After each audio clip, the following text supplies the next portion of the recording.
Assalamualaikum warahmatullahi wabarakatuh.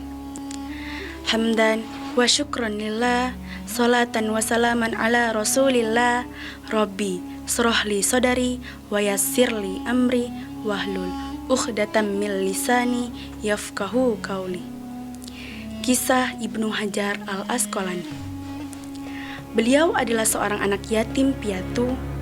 Ayahnya meninggal pada saat beliau masih berumur 4 tahun dan ibunya juga meninggal ketika beliau masih balita. Ia berada di bawah asuhan kakak kandungnya, tumbuh menjadi seorang remaja yang sangat rajin, pekerja keras, mandiri, dan sangat berhati-hati dalam menjalani kehidupannya. Ibnu Hajar al-Asqalani dilahirkan di pinggiran Sungai Nil di Mesir. Sebuah kisah tentang beliau.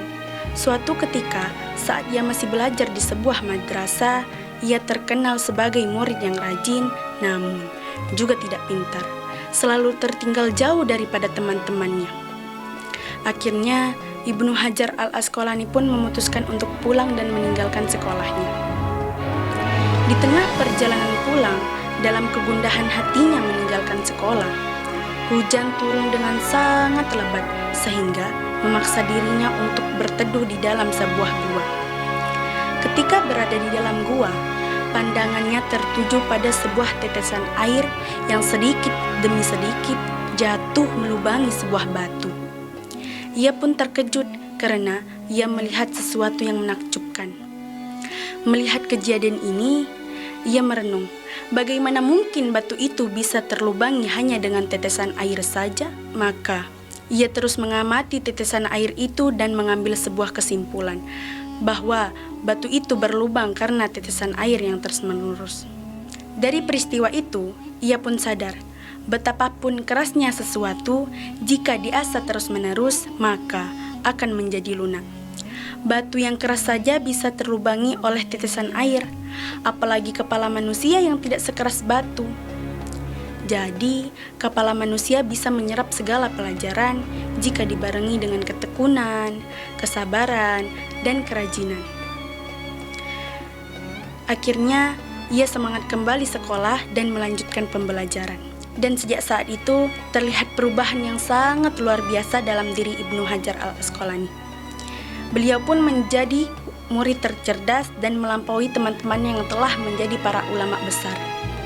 Beliau pun tumbuh menjadi ulama tersohor pada akhirnya dan memiliki karangan kitab-kitab yang terkenal di zaman kita sekarang. Oleh karena itu teman-teman, dari kisah ini kita belajar banyak bahwa sekeras apapun, sesusah apapun itu, kalau kita betul-betul tekun dan kontinu, insya Allah kita akan mendapatkan kesuksesan. Jangan pernah menyerah, jangan pernah putus asa, karena gagal itu hal yang biasa. Tapi jika kita berhasil bangkit dari kegagalan itu, hal yang luar biasa. Allah Subhanahu wa ta'ala berfirman, A'udzubillahi minasyaitonirrajim. Innallaha la yughayyiru ma biqaumin hatta yughayyiru ma bi anfusihim.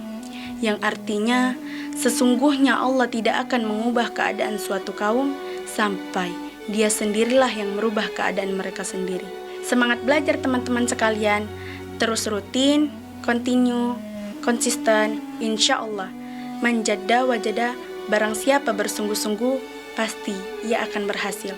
Wassalamualaikum warahmatullahi wabarakatuh. Nurul TV,